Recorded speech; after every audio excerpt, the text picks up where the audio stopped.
রাজ্যে আসন্ন বিধানসভা নির্বাচনের প্রস্তুতি এবং এই ভোটার তালিকার বিশেষ নিবিড় সংশোধন, এই যে এসআইআর চলছে, সব নিয়ে যে হইচই চলছে তার আড়ালেই রাজ্যসভার প্রার্থী নিয়ে চর্চা শুরু হয়ে গিয়েছে তৃণমূল কংগ্রেসে। তার কারণ, রাজ্যের মন্ত্রী ফিরহাদ হাকিম মানে ববি বাবু, জনাব হাকিমকে এবার রাজ্যসভায় পাঠিয়ে তার যে কেন্দ্র কলকাতা বন্দর, সেখানে তারই কন্যা প্রার্থীকে দেখা যাবে কিনা এ নিয়ে একটা প্রশ্ন ঘুরছিল শাসক শিবিরে। ববি অবশ্য এই রাজ্যের মন্ত্রী এবং কলকাতার মেয়র পদ এই দুটোকেই ধরে রাখতে চান। তাই দলের অনেকে চাইলেও দিদিকে তিনি শেষ পর্যন্ত ম্যানেজ করে ফেলেছেন। এই যে আলোচনাটা চলছিল না ববিকে রাজ্যসভায় পাঠিয়ে দেওয়া হবে, আসলে ভাইপো বাবু চাইছিলেন রাজ্য রাজনীতি থেকে ববিকে সরিয়ে দেন, তিনি চেয়েছিলেন। এখন তৃণমূলে এটাই আলোচনা, ববি সত্যি ম্যানেজ মাস্টার, কি করে তিনি দিদিকে ম্যানেজ করলেন আর কোন অঙ্কে ম্যানেজ হলো তা নিয়ে আলোচনা। যদি ভালো লাগে অবশ্যই সাবস্ক্রাইব করবেন। বিনাক কি বলছে, ভাইপো বাবু কেন ববিকে সরাতে চেয়েছিলেন আর কি করে তিনি হেরে গেলেন, জানতে দেখুন ও শুনুন বিনাক কি বলছে। আগামী এপ্রিলে আমাদের রাজ্যে বিধানসভা ভোট, ঠিক তার মধ্যেই রাজ্যের 5টি আসনে রাজ্যসভাও নির্বাচন আছে। 4টে তার মধ্যে তৃণমূলের দখলে থাকা আসন, যেগুলো তৃণমূলই আবার জিতবে। একই সঙ্গে সিপিএম এর আইনজীবী বিকাশ রঞ্জন ভট্টাচার্য, তিনি এখনো রাজ্যসভার সংসদ, কিন্তু তার মেয়াদ 2 এপ্রিল শেষ হয়ে যাবে, অতএব সেখানেও একটা আসন খালি হচ্ছে। কিন্তু এই যে পঞ্চম আসনটি, এটা বিজেপি পাবে, এটা বিজেপির ভাগে যাবে। এবার তৃণমূলের এই 4জন সাংসদ, তার মধ্যে যে ফাঁকা হচ্ছে তার মধ্যে আবার মৌসুম ব্যানার্জির নূর, তিনি ইতিমধ্যেই রাজ্যসভা থেকে ইস্তফা দিয়ে কংগ্রেসে ফিরে গেছেন। সেই জায়গাতেও তৃণমূলকে একটা নতুন মুখ নিয়ে আসতে হবে। এখন দলের রাজ্য সভাপতি সুব্রত বক্সী, তিনি শারীরিক কারণ দেখিয়ে তিনি নাকি আর রাজ্যসভায় যেতে চান না, তাই তাকে জোর করে আবার পাঠানো হবে কি হবে না, এটা নিয়ে দলের মধ্যেই সংশয় রয়েছে। আসলে সুব্রত বক্সী এরকম করে দেখাচ্ছেন যে শরীর টরীর ঠিক নেই, তাই আর অত দূর যাবো না, কিন্তু মুশকিলটা কি হয়েছে জানেন তো, একেবারে হাঁটুর বয়সী অভিষেক বাবু, তার নেতৃত্ব এই সুব্রত বক্সী ফিরহাদ হাকিম নেতৃত্ব মেনে নেওয়া খুবই মুশকিল। যাই হোক, তৃণমূলের আরো 2 সাংসদ সাকেত গোখলে এবং ঋতব্রত বন্দ্যোপাধ্যায়ের ক্ষেত্রেও কি করণীয় কি করণীয় নয় তা নিয়ে শাসক দলের অন্দরে নানা আলোচনা, কিন্তু কেউ জানেও না কি হবে। যেটা শোনা যাচ্ছে, দুজনকে রাখা বা না রাখা নিয়ে এখনো পিসিমণি এবং ভাইপো বাবুর মধ্যে মতৈক্য তৈরি হয়নি, তারাই সিদ্ধান্ত নেবেন, পারিবারিক দল আমরা জানি। বাট পিসিমণি সম্প্রতি যেভাবে নানা ইস্যুতে ঘেটে গেছেন এবং বিজেপি যেভাবে রাজ্যে আগ্রাসী মনোভাব দেখাচ্ছে ক্ষমতায় আসার জন্য, তাতে পিসিমণি একা আর কোনো সিদ্ধান্ত নিতে চাইছেন না ভাইপো বাবুকে সঙ্গে রেখে। এমনিতেই নানা ইস্যুতে কিন্তু ভাইপো বাবু চুপ। রাজ্যসভা ভোটের এই যে সময়টা এগিয়ে আসছে যখন, তখনই তৃণমূলের একটা সূত্র দাবি করছিল যে পুর ও নগোন্নয়ন মন্ত্রী ববিকে এবার রাজ্যসভায় পাঠানো হতে পারে। সেক্ষেত্রে তিনি বিধানসভায় প্রার্থী হবেন না। নিয়ম অনুযায়ী কিন্তু কেউ যদি রাজ্যসভার সাংসদ হন, তিনি কলকাতার মেয়র পদে থাকতেই পারেন, কোনো অসুবিধা নেই। আর ববিকে এই যে বিধানসভায় দাঁড় করানো হবে না, তার বদলে ববির কন্যা প্রিয়দর্শিনী হাকিমকে ববির কেন্দ্র কলকাতা বন্দর থেকে প্রার্থী করা হবে। ইতিমধ্যে প্রিয়দর্শিনী হাকিমকে দেখা যাচ্ছে তিনি বন্দর এবং ভবানীপুর এই দুটো বিধানসভা এলাকাতেই এসআইআর সংক্রান্ত দলের যে কাজ, তাতে তিনি খুব সক্রিয় ছিলেন। কারণ মনে রাখতে হবে, মমতা বন্দ্যোপাধ্যায়ের ভবানীপুরে মূল কাজটা ববি করেন, বরাবর বরাবর ববি, অরূপ বিশ্বাস কিছুটা, তারা ভোটের কাজটা এগিয়ে দেন। এবার ববির হয়ে ববির মেয়ে সেই কাজটা ভবানীপুরে করছিলেন। এবার ববি যদি রাজ্যসভায় চলে যান, তাহলে পিসিমণির না একটা চিন্তা আছে, ভবানীপুর কে দেখবে, কারণ পারিবারিক দল তো পিসিমণির, তিনি পরিবারটা বোঝেন, পরিবারের বিষয়টা বোঝেন। তিনি ভাইপো বাবুকে তুলে ধরার জন্য, প্রতিষ্ঠিত করার জন্য যতটা চিন্তিত, তার দলে তো নিশ্চয়ই আর কেউ ততটা নয়। সুতরাং ববি হাকিম যদি রাজ্যসভায় চলে যান এবং প্রিয়দর্শিনী যদি বন্দরে প্রার্থী হন, তাহলে মেয়েকে জেতাতেই তো বেশি সময় দেবেন বাবা। কারণ বন্দর আসন ববির জন্য যতটা নিরাপদ, মানে পরীক্ষিত সত্য, ততটা তো তার মেয়ের ক্ষেত্রে পরীক্ষিত সত্য নয়। ফলে এই নিয়ে না পিসিমণি জানেন যে পরিবারের ব্যাপারটা, ওটা ববি অতটা করতে পারবে না। ববির আসন ববি অল্প অল্প যাবে, ওখানে তার টিম রয়েছে, তারা কাজ করবে, ববি ভবানীপুরে সময় দেবে। অনেকে বলছিলেন ববি নাকি এসবে রাজি ছিলেন প্রথমে ওই রাজ্যসভায় যাওয়ার ব্যাপারে, কিন্তু আসলে তিনি যে নিমরাজি ছিলেন সেটা সত্য, এবং সেটা হয়েছিলেন চাপে পড়ে। তাকে রাজ্যসভায় পাঠানোর প্ল্যানটা নাকি ছিল ভাইপো বাবুর। রাজ্য রাজনীতি থেকে দূরে সরিয়ে দিয়ে ববিকে দিল্লিতে নিয়ে গিয়ে নিয়ন্ত্রণ করাও সহজ হবে বলে ভেবেছিলেন। মানে তৃণমূলের লোকসভার দলনেতা তথা আঞ্চলিক দল তৃণমূলের সর্বভারতীয় সাধারণ সম্পাদক তিনি ভেবেছিলেন, তিনি তখন লোকসভার নেতা, এবং ববিকে তিনি নিয়ন্ত্রণ করতে পারেন না, কলকাতায় পারেন না, দিল্লিতে হলে একটু যদি পারতেন। আবার ববিকে রাজ্যসভায় নিয়ে গেছেন, ফলে পিসিমণিকেও সন্তুষ্ট করা যেত, ববিকে আমি ছেটে ফেলিনি।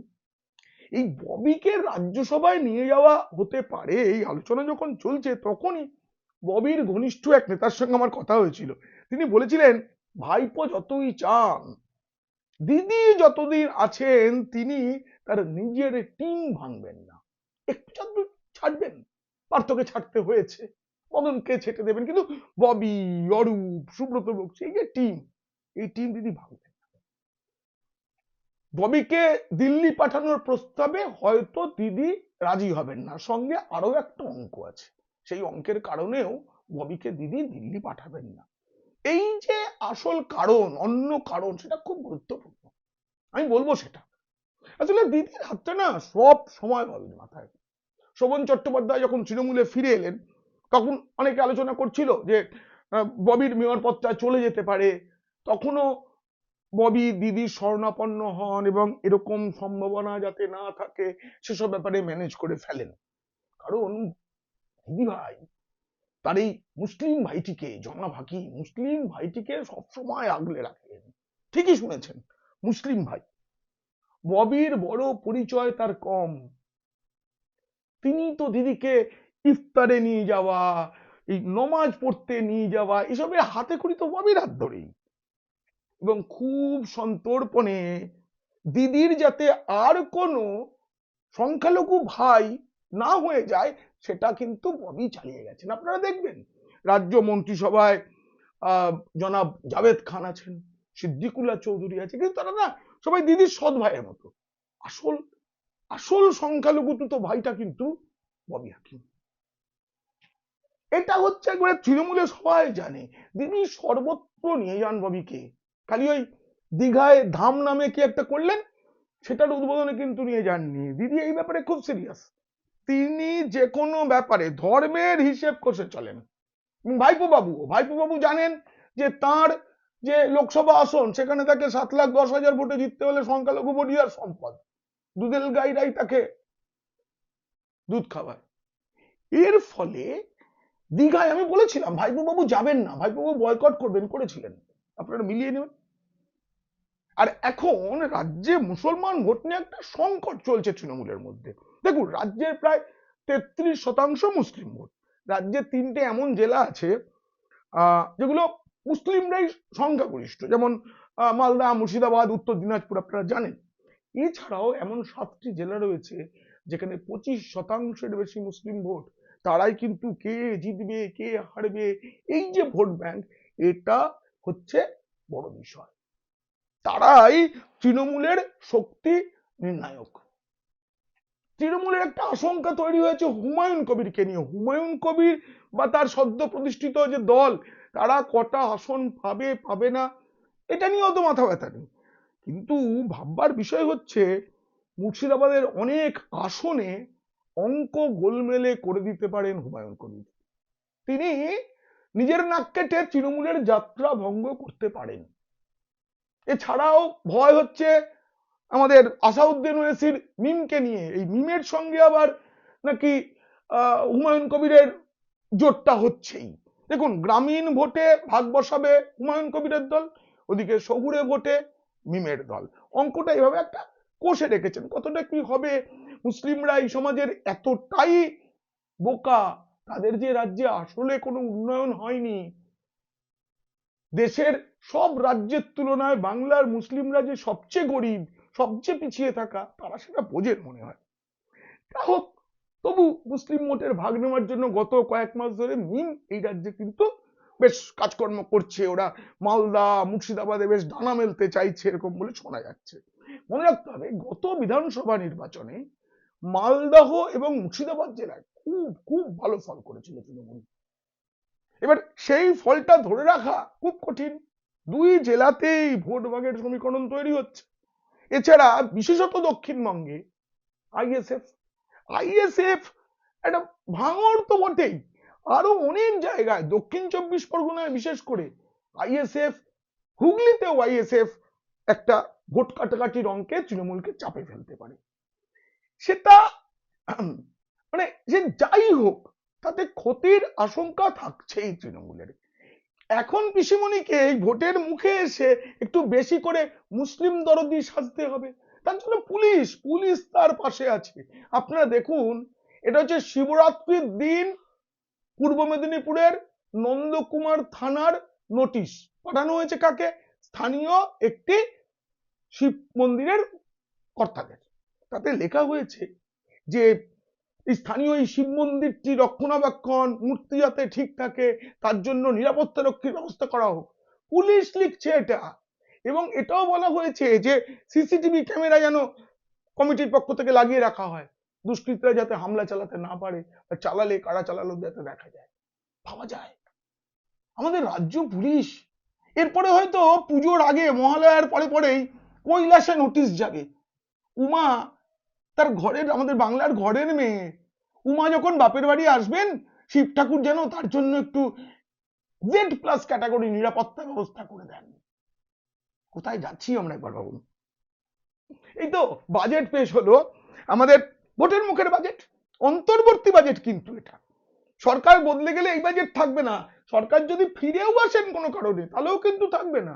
কিন্তু ভোটটা দাও, তার জন্য যেমন লক্ষ্মীর ভান্ডারের টাকা বাড়ানো, যুবসাথী নামে একটা প্রকল্প ঘোষণা করে দেওয়া, সেই রকমই বাজেটে মাদ্রাসা শিক্ষায় 5,713 কোটি টাকা বরাদ্দ করা হয়েছে।